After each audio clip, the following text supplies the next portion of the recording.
Thank you everyone for joining us today for our webinar on energy storage and resilience applications. Let's get the obvious out of the way. I am not Diane Baldwin. Diane unfortunately came down with the flu and was not able to join us today. I apologize for the downgrade. We're wishing her a speedy recovery, and I will do the best in her absence. Really excited about the panelists today. We have a great discussion set up for you. We've got Matt Kenobi from the engineering manager at Southern California Edison, Mike Diedish, who runs the Grid Innovation Lab at Avista Utilities here in Washington State, and Vish Viswanathan, who is a researcher and a chemical engineer here at the lab. And we're excited to talk about the ideas that we've been working on together. Next slide, please. These webinars that we're doing, this energy storage at PNNL series, is in support of the Grid Storage Launchpad, which is a new capability that we've got coming to the lab next year. This is going to allow us to rapidly prototype and test and revise as needed new energy storage technologies, get them ready to go out on the grid and meet our energy storage needs. We're on track to open up next year, and the building is even starting to look like this, so we're really excited about that.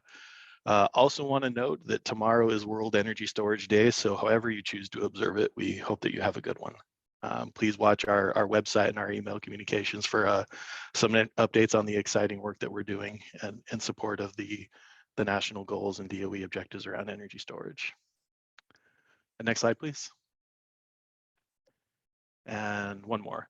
So I was asked to just say a few words up front about resilience and the role of energy storage. So when we're talking about resilience, the panelists and I had this discussion a little bit just before we started. What do we mean today when we say resilience? It is somewhat of a subjective term.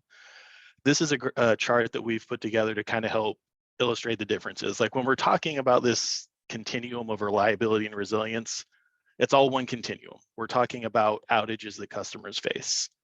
And we've drawn a line in the sand and we said, okay, these ones that happen more frequently and have minor impacts, these are reliability. These are the things utilities are responsible for managing and mitigating. These big ones, these less frequent big events, earthquakes, hurricanes, wildfires, we're going to call this resilience. Hello. We're not going to make utilities responsible for that. And so historically, it's been difficult for utilities, even if they're aware of these resilience issues that their customers are facing, it's been difficult for them to justify those investments because there's no underlying standard, no underlying obligation like there is on the reliability side of the house to support those resilience investments. Next slide, please. But obviously the world is changing. Climate change is increasing the intensity of these resilience events that we're talking about. We're seeing increased flooding, we're seeing increased wildfires, we're seeing stronger hurricanes, and that's just the natural world. We've also got deliberate attacks. We've seen physical attacks on grid infrastructure, cyber attacks. So there's a growing imperative for us to really start to rethink this concept of resilience and maybe start to make some investments, start to really think about how do we make the grid more resilient. And obviously when we're dealing with these interruptions and these risks, maintaining a steady flow of electricity is critically important for the health and safety of communities. Next slide, please.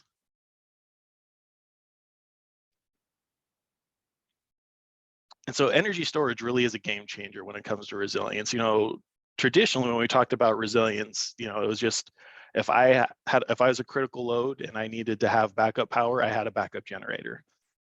There wasn't much I could do for the grid with my backup generator. It's expensive to buy, it's expensive to maintain. And so historically, when we talked about resilience, when we talked about backup power, is really limited to facilities where resilience was mission critical, where they have to keep operations up even if the grid goes down. And one more click, please. But with energy storage, we've really got a different paradigm here. Now we can take energy storage and we can add it to our distributed generation resources, whether that's a diesel generator, solar panels, distributed wind, and we can use that storage to shape the output of those devices and provide beneficial services to the grid, things like ancillary services, things like reserve power, things like aggregated distributed generation to meet capacity needs. So now we can earn offsetting revenue during the time we're not needed as a resilience asset, so that we can really have cost-effective resilience applications. So now we're starting to see resilience at community centers, we're seeing it at schools, we're starting to see more and more places be able to really have critical backup power, have resilience because of the economic benefits that come with energy storage. Next slide, please. Just wanted to give a shout out to one of the tools we've developed here at PNNL called MassScore. That's the microgrid asset sizing, considering cost and resilience. We love our acronyms at the lab. This is a tool that allows you to input what your needs are, how much load you need to maintain, how long you need to maintain it, what resources you would like to consider as options. And this will help you determine the mix and the size of the assets that you would need to put in the microgrid to meet your objectives. Next slide, please. But obviously, there's still a lot to be done when it comes to resilience. The models that we use to identify energy needs, they have limitations. They don't really think about things like a changing climate, things like, what happens if a disaster happens, what really happens if there's a hurricane, what really happens if there's a wildfire. How do we take these big picture events and downscale them in a way that's meaningful to a plan that actually can go into a model and tell us, okay, here are the impacts to customers. Here are the resource options to help address those impacts. Valuation, what is the value of these assets? What is the value of an asset that provides resilience to the grid? How do we determine that value absence that underlying standard that we talked about a couple slides ago? So obviously a lot to be done. So that's why we brought in our panelists, the people who are actively working on the front lines of developing the technologies and implementing the technologies that we need to have a more resilient grid. So I'm going to pass it off to Matt Kenobi to get us started, and Matt, take it away.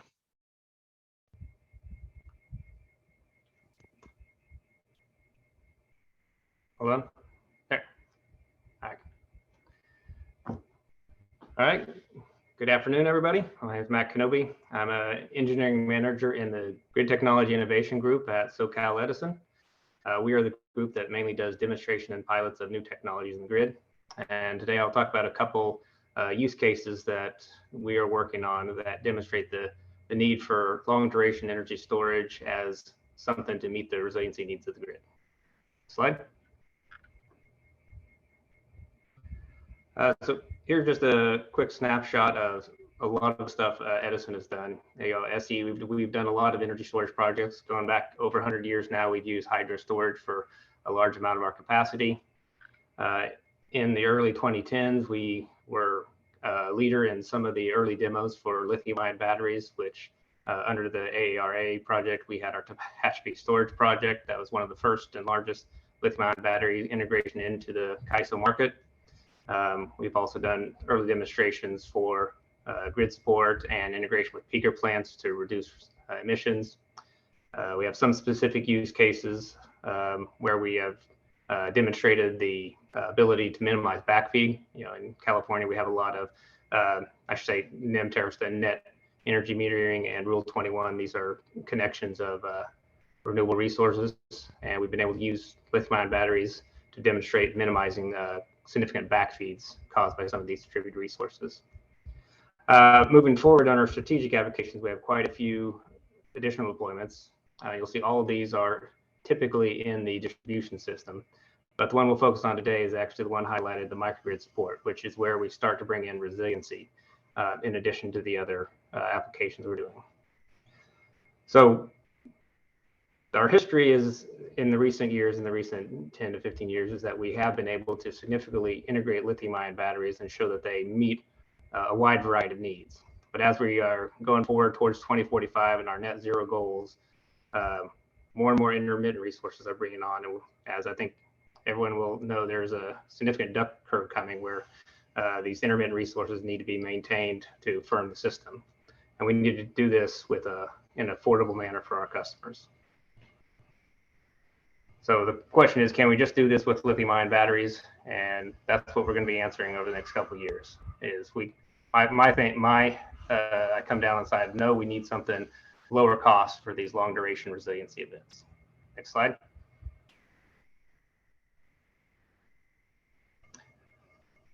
So one use case we're working on, or one application, is what we call the remote grid. Now, a remote grid, you can think of it as a microgrid without a connection to the distribution system. So these are serving customers who are, as the name says, in a remote location. In the cases that we're working on to pilot, we have applications where we've had line failures and long distances down the line with a relatively small load.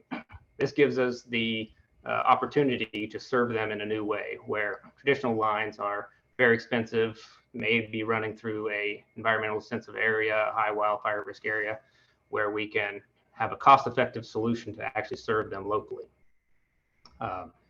So this is an example where we need the ability to generate all of our power locally. So it's not just a 4-hour battery that can, assist in the grid. We have to generate enough power during the day, enough energy from the solar plant during the day, and store it and survive through the night. And then we have to do that 365 days a year, going throughout the both the rainy season, especially the biggest hindrance here is the rainy season in California means we have short days, not enough sun to refill enough storage to last through the night. So our solution to these locations is, you can see in this context diagram here, is a combination of solar generation, lithium-ion energy storage, and then we have a fuel-based backup generation. In this case, our initial deployments are propane. And what we'd like to explore is what other options are there to fully remove the propane to make this completely carbon neutral. All right, next slide.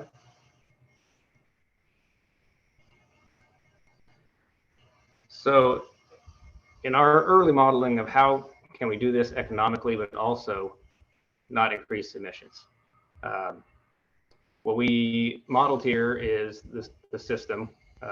We took NREL's PV Watts tool, which is a very useful tool. We can get by the hour historical data on how much solar we would expect to generate at a specific GPS location. We cross-reference that on an hour-by-hour basis with the historic load of some of these sites, and then came up with iterated a solution so that we could find an optimal way to serve this load while maintaining it to be affordable relative to other options, as well as reducing emissions. So what we see here is that with a base set of a 24-hour rated battery, so 24 hours based on the average load of it, as we increase our amount of solar and decrease our use of the propane backup genset throughout the year, we actually see that we do optimize and reduce our costs as we get more and more, or less and less carbon intensity. So plotted here in this graph, we see the average energy delivery cost for 15 years of this operation versus the carbon intensity. So the carbon intensity basically in this case is directly related to how often we need to run the propane genset to make up the deficiency from the seasonality caused by the solar. And then also with the vertical line here, the California grid overall, I believe the latest numbers have are somewhere around 0.2 kilograms of CO2 per kilowatt hour. So we see that as a vertical line. We see that actually our most optimal cost point is below that. So this turns out to be a very,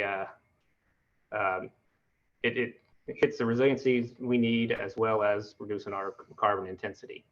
But if we tried to get all the way to carbon intensity of 0, meaning we didn't need to run our propane genset at all, we see a spike there as we approach 0 on the x-axis. This is the primary driver here, is that we just need a bigger and bigger solar plant. So what happens is that that light gray line you see as it ramps up to almost 10. So 10 being the solar energy factor. And in this case, the solar energy factor I'm defining as the total amount of solar energy generated per the year over the amount of energy used by the load. So not the rated capacity, but the amount of energy used. So this means that in order to get with a 24-hour battery, in order to get to fully 0 carbon in this application, we would have to generate 10 times more solar energy than we need. So wildly, kind of a waste of energy. And if I tried to translate this to the larger grid, thinking about this as a microcosm of how we need to approach 2045 to get to full neutral, we see that would, be an not feasible way to build out the grid to do that much solar. So the optimal solution is to maintain some of the propane use in order to maintain a reasonable sized solar plant, but we still are able to get the actual carbon footprint actually down to about a fifth of what we saw with the current grid. All right, next slide.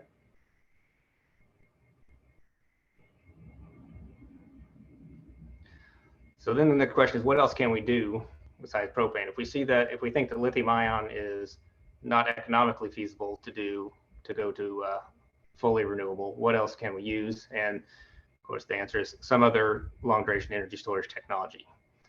So on this graph, played around with how do we find another technology that can be economical versus the lithium ion. And what we see is that in this red line up here, the lithium ion with plus PV combination versus the primary battery being the lithium ion battery, we really can't achieve carbon neutrality anywhere below about 22 hours of storage from that primary battery. And we actually see a minimum price. We do get fairly, reach a bit of a minimum at about 50 hours of battery. So what we end up needing with this system in order to be the most economical for lithium-ion battery is still up to 50 hours of duration. So well beyond what is typically defined as long duration energy storage. So often 10 hours or 8 hours are used. So we're talking about 50 hours worth of energy storage for this. But we see our price goes way down when we add the propane with the additional of when we add propane or just propane by itself with the battery and no PV. So what else we could use is a potential long duration energy storage carrier or something like hydrogen. So if we use the math on hydrogen and combine a hydrogen system plus a primary battery, what we see here is we have in the green line, we have today's quoted prices that you can find for hydrogen electrolyzer and fuel cell and storage tanks. And we see that plotted against how much primary battery we have. So there's still a lithium ion battery based with the duration on the x-axis. The cost is on the y-axis, and then the addition of the hydrogen system shows the cost that we can do there. And we see that we can do better than just lithium ion alone, but we can't do better than propane with today's prices for hydrogen storage. However, there is a potential. The DOE's targets for hydrogen electrolyzers, hydrogen fuel cells, are in the dashed green line. And you see that between those two, we do kind of bracket in what we have with the propane combination. So this is, I think this is optimistic that right now, the economics say that how we're going to serve our customers with this is to use propane as our long duration energy storage. We'll minimize our costs to serve the load by using the propane plus PV plus battery combination to get our minimum cost, which we see is a combination of about a properly sized PV in the blue line, plus about a 22-hour battery. We ended up about 24 in the actual system, but about 20 to 22 hours is where we minimize the cost of our system. Going forward, it looks like there will be other options that would allow us to fully displace that as the price comes down for long duration energy storage. All right, next slide. Oh, how am I doing on time? I think I'm going over on time, I think, so I'll try to speed up here. Another interesting use case that we are looking at for long duration energy storage is resiliency for our current combined cycle plants. With the increase that we are seeing in both the magnitude and the duration of temperatures, we see deratings on gas turbines. So gas turbines, have to move air through them. That air is mass. As the ambient temperature gets higher, the mass going through the turbine gets lower. So the power coming out, energy coming out. So this chart here is an example of a scenario where we have a derated power plant for an extended period of time. These blue lines here are the consecutive derated hours for the gas turbine, the combined cycle turbine, as well as in the green, we have the undelivered power. So as we expect, there's not much derating during the winter and spring. We see that temperature rate, but when we get to the summer, we see not just a short period of derating, but we see consecutive period ratings that meet up to a couple weeks. We see up to 400 hours at a time where we have a derated system. And this derated system, of course, is when we need it the most. When it's hot out, people are running the air conditioner. So we have a resilience event where these happen and we don't have a means to return. So one application we are looking at is, can we use energy storage coupled to this system in order to recoup that power? And the issue we run into is this is not an application for a 4-hour lithium-ion battery. We see that you see in that line up to 400 hours of conductivity rating. When we try to do a time series analysis on how much energy storage we would need for these type of numbers, what we end up seeing is that we need the equivalent of in this case, a 3 gigawatt hour energy storage, which is about 130 hours equivalent for the average load that it's putting out when we look at these peaks here in the summer. So we do need a long duration energy storage for this type of application. Potentially it could be something like H2 or thermal storage. But we need something that is much larger than our 4 to 8 hour lithium-ion battery. Next slide.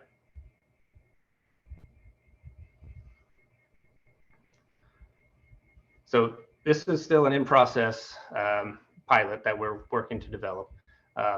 So how we ended up looking at how we should select it is we developed a weighted cost matrix. So how do we select with a plethora of different long duration energy storage technologies? How do we select one that fits our needs for this application? So we developed as part of thinking about some of the IIJ project, we developed a performance matrix here to make this decision for us, where we used the weightings of the things that are important to us. Primarily, we gave the highest weighting to levelized cost of storage. Economics drive a lot of things. So, but we also have a very high preference for a short deployment time and a system footprint. System footprint becomes very important in this application. When we start looking at some of our long duration energy storage, you trade off the low cost for volume. So in Southern California and the LA basin, geographic area is pretty constraining. So it ended up being a very important factor in this. I'll try to speed up here. This may be hard to read, but so this chart is the outcome of looking at a range of technologies from lithium ion to concrete thermal, liquid air, thermochemical, various storage technologies in terms of total duration versus this decision tool scoring. And what we see, which matches what we saw in the remote grid application as well, is that in the 6, 10, even up to 15-hour range, the lithium-ion battery scored very well. We see it's this red bar that actually is the highest, even at 10 hours. But as we get longer and longer, things like thermochemical storage and hydrogen storage start to make sense as we get beyond 24, 50 hours of duration. So this we thought was a very interesting takeaway, that why is lithium-ion still being used so much in the low range? It still seems to have the best outcome. But if we want to have the most impact for these resilience events that don't happen very often, a couple times a year, we need to move to something like the thermochemical or hydrogen type storage in order to meet these needs. So we're looking to find a way to move forward in this 24-hour range with a thermochemical pilot. Next slide.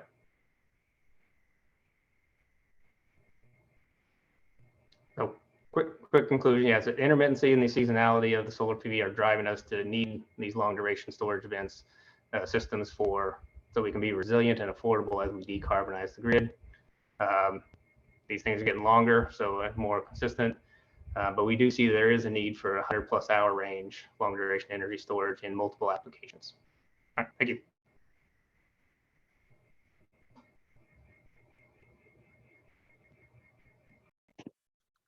All right, thank you, Mac. Appreciate that. I've got a lot of questions for you, but we're going to hold questions until the end. We're going to do one Q&A for all the speakers. So go ahead and turn over to David. To Mike, excuse me. Hi, everyone. Thanks. Yeah, my name is Mike Diedish. I work at Avista Utilities in Spokane, Washington. I manage a small engineering team here in our Energy Innovation Lab. We're the group at Avista that works on new technologies to the utility and bringing them into operations. So it's less on the experimental side when it comes to the actual technologies and more on how do we implement them and integrate them into our normal utility operations. Next slide, please. So I wanted to just give a quick overview of a couple of the energy storage projects we have in service today. So compared to Mac's presentation, we're going back to the smaller scale, and we're going back to the concept of shorter duration storage for a little bit different purposes than what he was talking about. So the first one is our Clean Energy Fund 2 microgrid. This is funded partially by the Washington State Department of Commerce. We called that the shared energy economy, partially because we were looking at across a campus how we could provide both customer and utility benefits. And we had multiple energy storage solutions, two of them, 2 buildings involved with their control systems integrated with the microgrid control system, as well as 2 rooftop solar arrays to help us out in terms of the duration that we could survive outages. So that project was energized, I think in 2020 or 2021, still in operations. And like I said, that one is islandable, so it does provide some level of backup power type resilience to the customer. In this case, it's a university campus here in Spokane, a couple of the buildings on the campus. But it also was really aimed at looking at all of those other economic benefits and just grid benefits in general, while grid connected, that systems like this could provide. Next slide, please. So our second energy storage project that's currently in service was actually energized this summer. It was another round of the Department of Commerce's Clean Energy Fund that funded this. This one is actually grid connected only. So from a resilience perspective, as the main goals of looking at constraints on the distribution system and addressing those and having something dispatchable that could be helpful during extreme events, such as a really bad heat wave where our distribution equipment gets derated due to high temperatures, and we also have heavy loading at the same time. And the second one is actually an asset deferral use, where we look at the need to upgrade our infrastructure in response to load growth, and how energy storage systems that are dispatchable on the distribution side can actually help us defer the construction of those assets. At the same time, there's this concept of increasing the utilization of your system. And so, there's a benefit to that as well.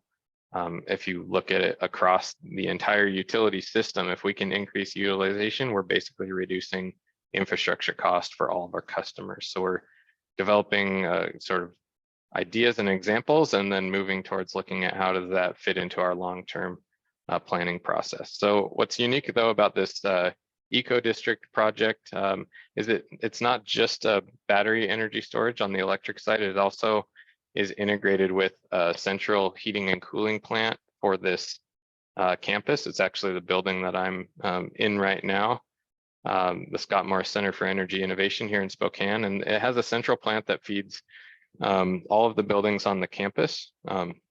Right now there's only 2 buildings, but there's room to expand this central plant. And so the central plant serves all the heating and cooling needs for this campus.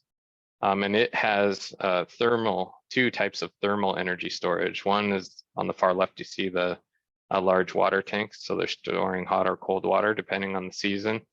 And the other is a phase change thermal storage. So we're working with basically 3 different types of storage technologies all on one campus. And we're actually developing or have developed a controller that uses forecasts of the load for the next day and understands the behavior of the central plant, so it can stage all of the energy storage assets and deploy them optimally based on whatever mode of operation we want to be in. We have several different modes. So one of those modes, for example, could be the idea of there's a distribution constraint predicted on the system. So how do we stage these assets to achieve the optimal dispatch during those peak times of the day the next day? Next slide, please.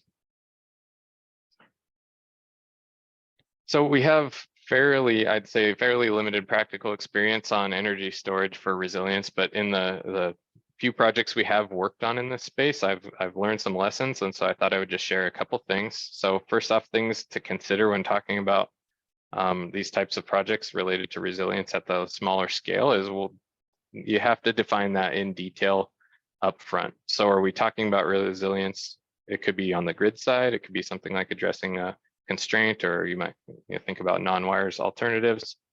Is it backup power for a customer load? Is that the primary driver? In which case it might be a completely different approach to sizing that asset. And then it could be both, and most likely will be both. If there's a need on both sides, then that makes it more economical to deploy. The next thing is around expectations. So if you're talking about customers and serving loads for backup power purposes, expectation management is huge. I think there's a perception that, oh, we can put a battery and solar out there and just serve our load indefinitely. It's pretty difficult. You have to have very large assets in order to really do that. And it does involve load control. So first you have to figure out what loads do you really want to back up, because if you can shave a little bit of load, you could save a lot of money potentially in terms of the battery size and the PV array size requirements. And once you figure out what loads you really want to serve and how long of a duration you're expecting, then we can sort of analyze, the size of the battery needed to hit those targets. So here I just took a screen grab off of NREL's REOP tool, which is really helpful for doing this types of analysis, because it'll tell you if you have your actual energy, interval data over the course of the year, it will. And you can enter in the size of the battery you're thinking of using, and it'll tell you the probability it'll survive an outage, basically starting at any time of day, every day of the entire year, what the likelihood would be if you could serve it. And so in this case, I put in some battery size and some PV array size, like 100 kW PV, and wanted to back up 10% of a building's load. So you can see in May, I have a 98% chance of serving that load with those facilities. But in January, I have like a 2% chance. And so is the customer expectation a week of backup power no matter what, in which case I've severely undersized here and I need to rethink things, either setting the customer's expectations or putting in a bigger battery. Next slide. Another thing to consider when you start doing these battery energy storage systems projects is the kind of hidden complexities. These are just a few, there's a lot of them. The technology is pretty mature when it comes to lithium ion batteries in this case, but it's still not simple to implement one of these systems. It really is a system. It's not just a battery, and it needs to be, if you're going to do a backup power type of application, especially if it's a utility paralleled one, there's a lot of things to think about. First is interconnection. If you get above, in the case of a Vista, if you get above 500 kW, that becomes even more important, because you're fairly likely to have to do some level of utility work in order to interconnect that. Second is islanding. If you need to island, how are you going to island? What device is going to be your point of common coupling where you perform that operation? Who performs that? Is that the utilities distribution operator, if it's a 13 kV or a distribution level connection, or is it something that you're doing at the lower voltage level on a facility side? And then is that an automatic process, or is it a manual process that involves people and procedures? Next is just site selection. Yeah, lithium ion batteries are very energy dense, but they're not small. You can see the picture of our battery for the Clean Energy Fund 2 project being craned in. All those yellow bollards there, that encompasses the site for those 2 containers. Plus you have transformers. You may need an isolation transformer depending on the application. So there's some space that gets taken up by these assets, and you need to have it.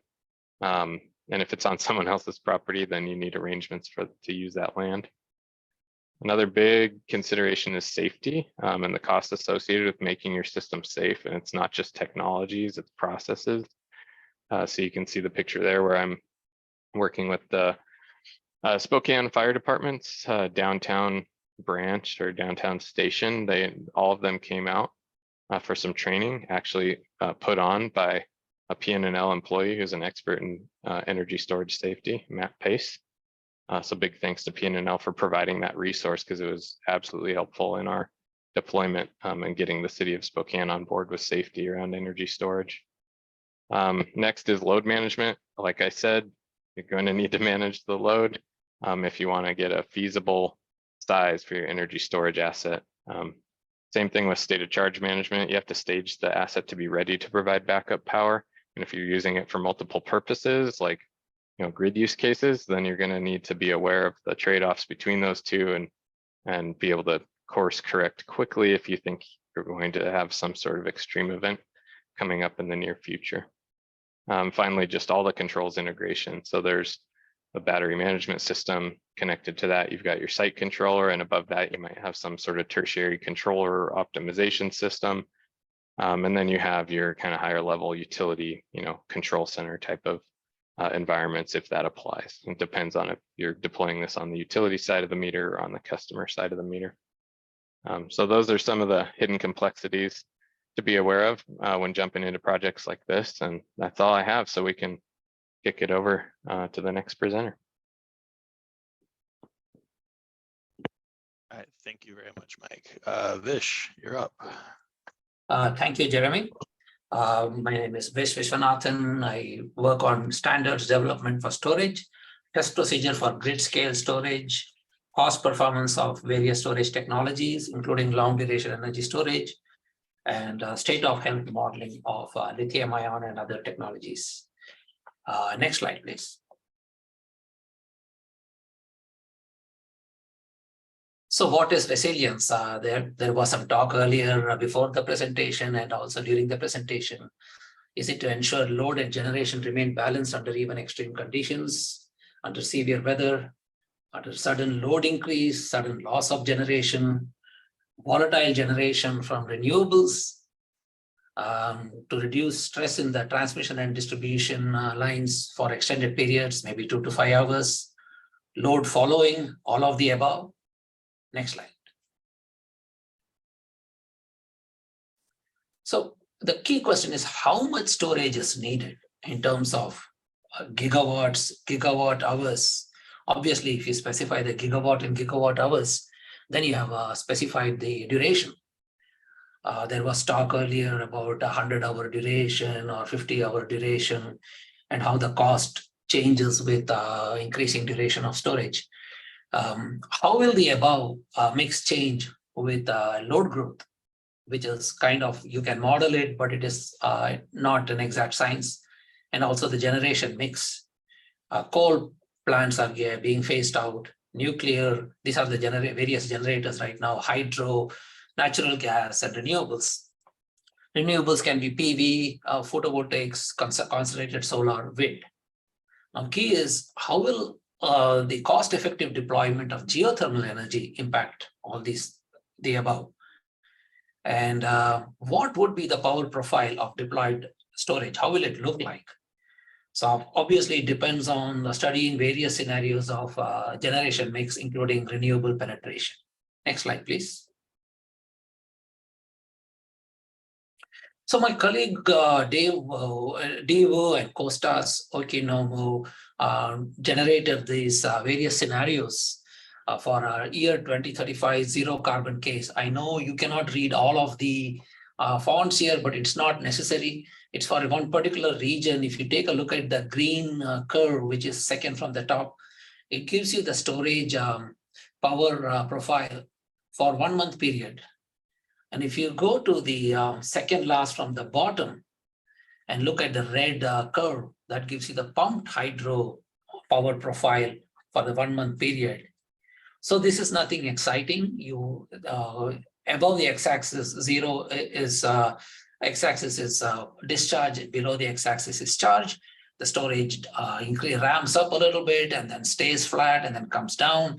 During charge also it ramps down, it increases in charge power and then it stays flat at its rated power and then the charge power decreases and that keeps repeating. Next slide, please. And this would be the same analysis, but this time it is 1 week, a little bit easier to see. Again, the second from the top is storage. It ramps up above x-axis is discharge, ramps up, stays flat, comes back down, and then ramps increases in charge, goes more negative, stays flat at its rated power, and decreases the charge power intensity. And the second from the bottom is pumped hydro. The violet, there's only one curve there, so easy to see. Same behavior. And from memory, the storage was about, the pumps to hydro was 8, maybe 10 hours. The battery energy storage was 6 to 8 hours, but the shape remains the same. So the takeaway is, well, storage is storage. Maybe we just superimpose the battery energy storage, second from top, with the pumped hydro storage, second from the bottom, and you get the power profile. Next slide, please.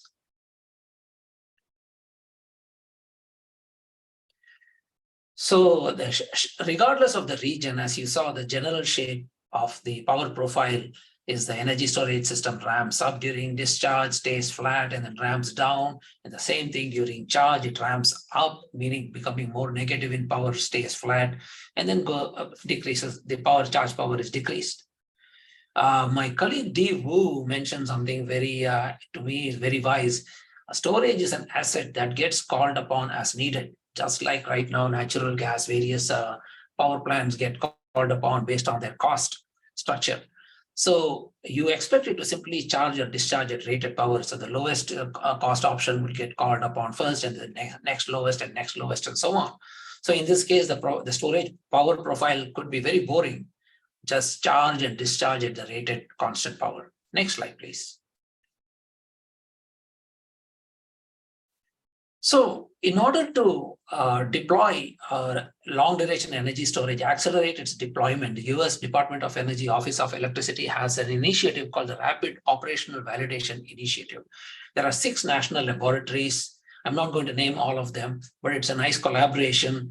The scope is to develop tools to assess and predict state of health of the long duration storage at various scales ranging from cell level, module level, string level, and system level.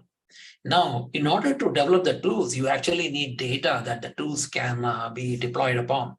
We have developed specified the data needs for the various fielded systems.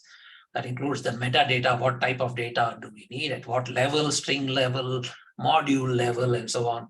And the streaming data, how frequently do we need that data for each of these metadata points. In addition to that, we develop a reference performance test and also create a generic duty cycle. And you saw those shapes earlier. That is part of creation of the generic duty cycle for long duration energy storage. What would the power profile look like?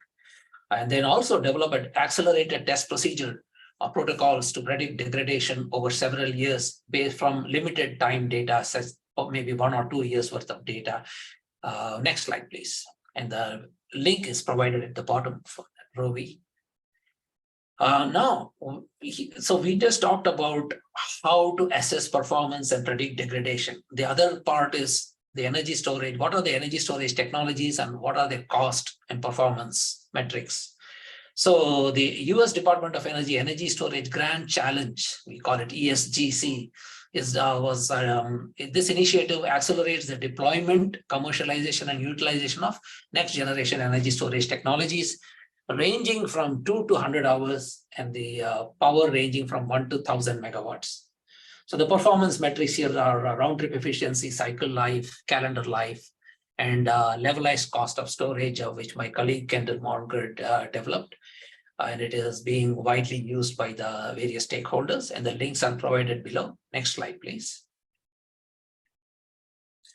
So I took a screenshot for capital cost, operation and maintenance cost, and performance metrics for a pump. In this case, the example is a pump storage 1,000 megawatt 10-hour system. The various categories, you need a reservoir to store the water, and you need a powerhouse construction and infrastructure. You need electromechanical such as pumps, turbines, generators, and then you need a contingency fee. These are the direct costs, and then you apply a certain percentage, maybe 33% of these direct costs as a contingency fee. You get the total installed cost. And then from the industry stakeholders, we got an idea of the fixed O&M operation and maintenance cost. round trip efficiency of around 80%, calendar life, these things last forever, 60 years. Next slide, please. And the next slide talks about the levelized cost of storage developed by my colleague Kendall Monger.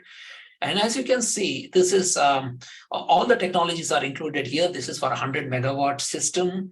And the durations are all the way from 2 to 100 hours. And as you can see, as the duration increases, in the beginning, there is a decrease in levelized cost. After that, there is a significant upswing in levelized cost beyond 10 hours.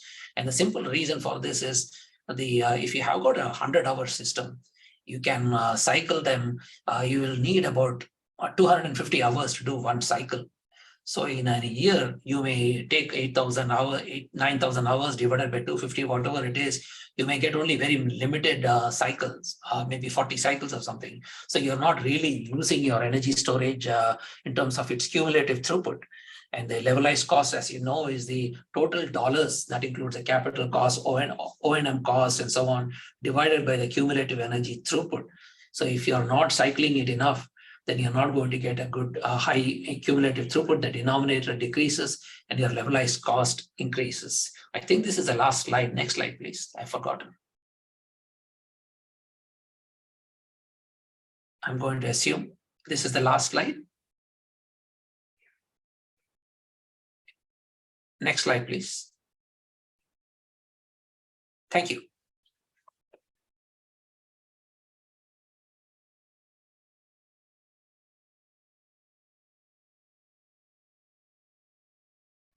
All right, thank you, panelists, for those excellent presentations. I'm not seeing any open questions in the chat. Folks, if you have any questions for our panelists, please go ahead and get them in there so I can pass them on. I have several to get us rolling though, so if people will indulge me. Vish, I wanted to open by just a quick follow-up question to your presentation. You were talking about the characteristics of various storage technologies and the work that's been done to classify those. Can you summarize briefly, like, what are the key characteristics that a storage technology needs for resilience applications? One of the key needs is that it needs to provide a long duration, because resilience could last, say, 50 hours or so. So that is one need. You don't really need a high round trip efficiency, because it should be there to serve the purpose, which is provide reliable storage.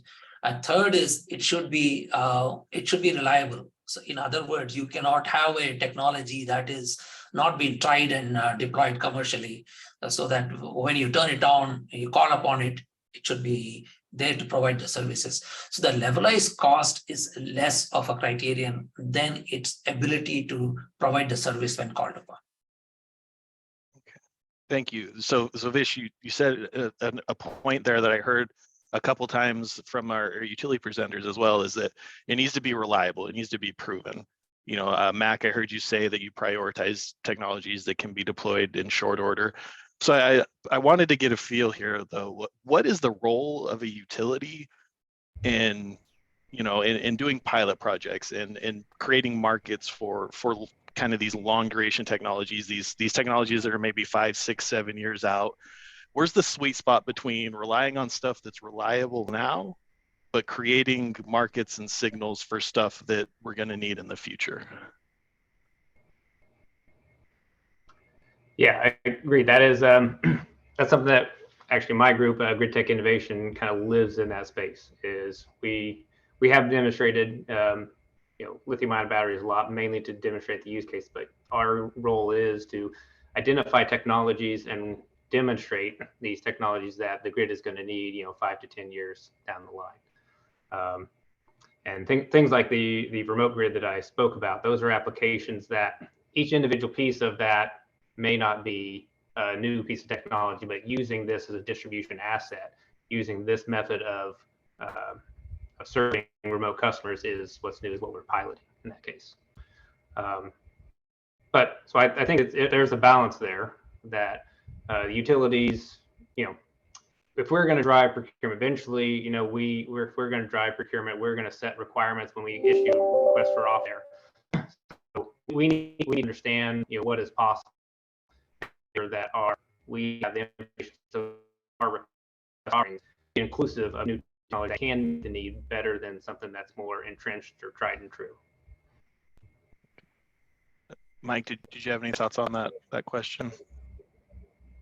Just, I guess, going back to your question around what the role of the utility is, I think it's going to depend on the utility's needs and their applications. And so, you know, I sit in the innovation lab at Avista too. We're always looking at what's out there and what the next technologies might be that we can utilize. But it has to solve a problem that's on our system and that can benefit our customers. And so oftentimes we have to weigh the risk of some new technology and the cost of that and the potential for its failure against, you know, more traditional methods. And so it's a challenge to adopt something that's too cutting edge when we may be able to solve the problem with a different solution for now. So it's a trade-off, I think, and so I'm not sure if I know the right answer to your question. It's always helpful, though, to have some sort of partnership or funding source to take away some of that risk, because otherwise the risk sits on our customers. Gotcha. All right, I see a couple questions coming in. So Daniel is asking, you know, have there been any comprehensive levelized cost analyses on lithium-ion batteries to measure their full costs and benefits? And then a follow-up question, you know, what are we doing about recycling, remanufacturing, and reuse of lithium-ion? So really thinking about the life cycle of lithium-ion. Is that a concern for you as utilities or as researchers, and what's being done to meet that concern? It's, I'd say it's definitely a concern. I think there's been a lot of research into that. There's a lot of focus now on recycling. Unfortunately, I'm not in a position to answer well. I know we did just decommission our Tehachapi energy storage project. So I didn't know that. I don't have all the results from that yet, but that was a good learning aspect for us for decommissioning and learning how to recycle these things. It is definitely an issue that we need reliable supply chain to recycle these. A lot of limitations may be in materials to deploying these, right? We don't mine enough lithium. There may be enough lithium, but we don't have mining capacity necessarily for as much lithium as we think we want to do a full EV transition. So that capacity has to come online. So with the lifetime of, let's say, 15 to years in a lithium-ion battery, we definitely want to be able to recycle and reuse that material. I did not know Tehachapi had been decommissioned. I think I'm going to pass my World Energy Storage Day with a moment of silence for Tehachapi. That was well, one of the greats. Yeah. I mean, it was one of the greats. Yeah, it was a cutting edge, but I think that also serves the purpose, right? With learning what it takes to decommission these large energy storage projects is valuable as well. All right, thank you. So Mike, Vish. Go ahead. Sorry. No, I was going to pass over to you, Vish, please. To add to that, in the energy storage Grand Challenge work, our Kendall Mongrid has developed some levelized cost storage, and we have done LCOS on all the technologies, including lithium-ion. And as far as recycling is concerned, we have been engaged with various manufacturers who have provided input. And there are some interesting alternatives in terms of a lot of people do recycling, but there are some folks that actually do recycling in a very environmentally benign manner, so that you spend less on the emit less and get most of your material back. And they actually take for example, a positive electrode cathode. They actually can recycle it in a very less energy intensive manner. Thank you. Thanks, Vish. Yeah, and if I could just plug a couple of DOE and national lab programs. I know that here at PNNL, we've been working with King County Metro on looking at second life applications for some of the batteries that come out of their retired buses. And then DOE has also established a recycling center at Argonne National Laboratory. That's the ReCell facility that's leading a lot of the work on the research on lithium-ion recycling. So that's a great place to look as well. We have a question here from Matt asking about the role of EVs in providing resilience, vehicle to grid, vehicle to X type applications. Mike, Mac, any work on that happening at your utilities? Sure, yeah, I can start off. So one of the projects we're working on right now is called Connected Communities, and it's through the DOE's Building Technologies Office. And the idea behind Connected Communities is to take concepts like I talked about with energy storage and the benefits it could provide on the distribution system in terms of a localized, say, capacity relief or something like, voltage support, and extend those opportunities to participate out to customer assets. Those could include any sort of controllable load that the customer might have, but EV quickly climbs the list as one that is, of high benefit. The EV loads when they're on are quite high, and they are typically something that can be modified. So you could slow the charge rate or, charge at a different time. And so we are actively, integrating with, and installing connected EV chargers as part of that project, and piloting those concepts with customers, actually creating pilot level tariffs with those customers, so that we can show the benefits of, integrating those, EV chargers into at least a demand flexibility context on a local scale. Okay. Mac, did you have Yeah, something with that? I'll second that. We also have significant work on V2G or V2X, a lot of integration, especially in Southern California. We're expected to grow the amount of EVs in our system quite dramatically. So right now it's unproven how reliable they would be to provide grid services. So that's worked out, but a lot of focus now has been on making sure we're ready to charge them and deploying systems that actually support fleet electrification, that support the load growth caused by fleet electrification, and the ability then to have that communicate with our grid management system, so that through a DERMS operator, so they can serve grid needs. Still a ways off from, a demonstration, but our first demonstration will be through the EPIC program. We have a service center of the future that is deploying a battery to a fleet charging system that will manage the charge and be the first step in that direction. I guess I should say we also have a connected communities project in our area as well that does include 237 homes with solar plus battery, and some of them will have the EV charging as well. Great, thank you.